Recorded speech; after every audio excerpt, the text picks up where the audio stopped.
Halo guys, balik lagi di Seeker dengan Glenn di sini.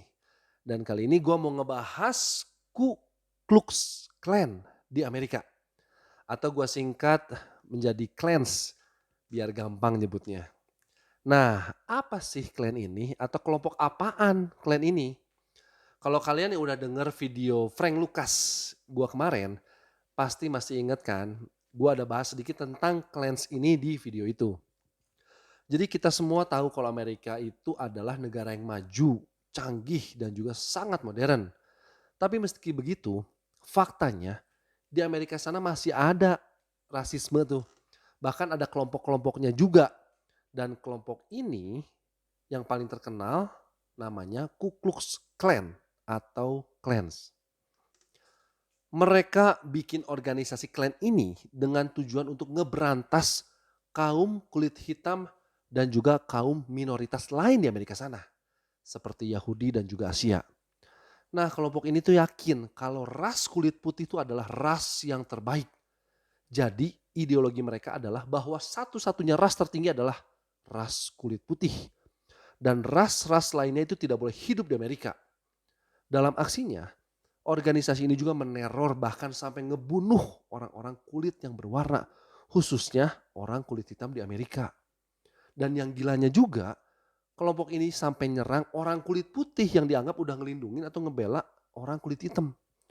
Mereka juga punya baju atau seragam kebanggaan, yaitu jubah, masker, dan juga topi kerucut yang warnanya putih. Bahkan seragam ini masih ikonik sampai hari ini. Kekejaman klan ini bisa kalian tonton di film dokumenter yang judulnya Mississippi Burning. Bahkan saking terkenalnya kelompok ini, para pelaku industri film di Amerika sana sampai ngejadiin klan ini sebagai salah satu referensi buat filmnya mereka. Contohnya di film Bad Boys 2 yang dibintangi sama aktor terkenal Will Smith. Di film itu ada satu adegan di mana anggota klan lagi ngadain upacara ritualnya. Terus juga serial terkenal X-Files juga pernah ngebuat episode tentang pemain baseball kulit hitam yang dibunuh sama anggota klan ini. Jadi klan ini tuh sering dipakai di dalam sebuah film atau novel atau bahkan dalam sebuah lelucon untuk mengangkat isu diskriminasi dan juga rasisme.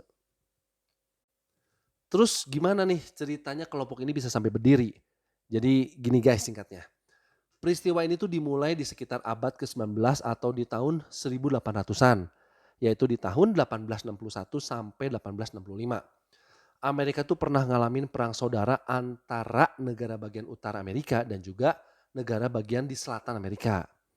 Nah, negara bagian di utara ini pro sama persatuan dan juga ngedukung anti perbudakan orang kulit hitam. Sedangkan yang di selatan ini kebalikannya. Mereka tuh pro perbudakan terhadap orang kulit hitam. Karena perselisihan yang berkepanjangan yang panjang ini, akhirnya negara-negara bagian di selatan Amerika yang nyebut dirinya sebagai konfederasi berusaha misahin diri dari negara Amerika. Tapi gagal atau kalah. Sehabis mereka kalah di dalam perang saudara tersebut, 6 mantan perwira konfederasi ini ngebentuk sebuah perkumpulan di mana anggotanya terdiri dari orang-orang yang ngedukung superioritas orang kulit putih. Inilah klan yang pertama. Karena nanti akan ada klan yang kedua dan juga klan yang ketiga. Jadi entar ada waktunya klan ini hilang, terus muncul lagi, hilang lagi, terus muncul lagi sampai 3 kali guys. Nanti gua bahas satu-satu ya. Jadi klan yang pertama ini berdiri pada tanggal 24 Desember 1865 sehabis Perang Saudara. Klan ini dengan cepat berkembang dari persaudaraan rahasia menjadi kekuatan non-militer yang bertekad untuk melawan kebijakan-kebijakan pemerintah Amerika di selatan. Terutama kebijakan-kebijakan yang bisa naikin hak-hak penduduk keturunan Afrika Amerika setempat. Bahkan mereka tuh pakai aksi kekerasan seperti ngebakar rumah, nyerang dan ngebunuh orang kulit hitam. Terus mayatnya mereka tinggalin di pinggir jalan guys. Mereka juga ngebunuh setidaknya 7 anggota legislatif berkulit hitam waktu itu. Terus ada juga peristiwa di mana ada 500 orang bertopeng nyerang ke penjara dan ngehukum mati 8 napi berkulit hitam. Brutal banget kan guys.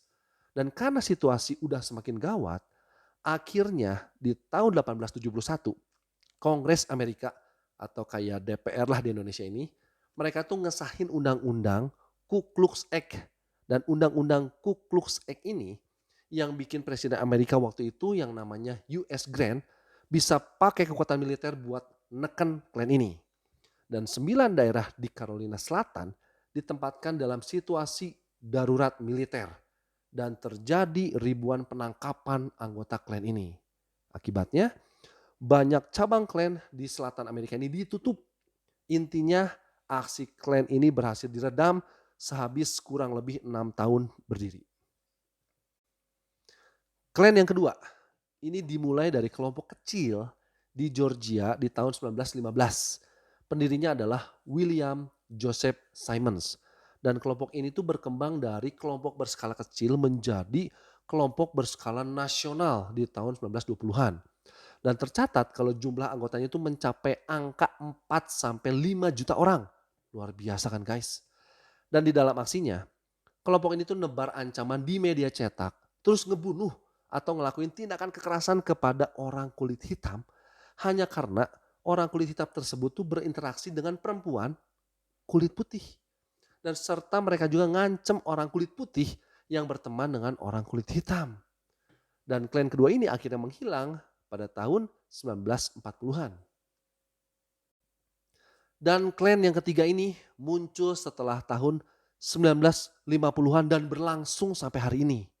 Seperti dilansir History Channel, pada tahun 1960-an, aktivitas terorisme klan sangatlah mengerikan. Mereka ngelakuin pemboman terhadap sekolah kulit hitam dan juga gereja kulit hitam. Mereka juga ngelakuin aksi penyerangan dan kekerasan terhadap para aktivis kulit hitam di selatan. Terus juga ada aksi-aksi penembakan, yaitu penembakan di gereja Carston di tahun 2015 dengan korbannya orang kulit hitam.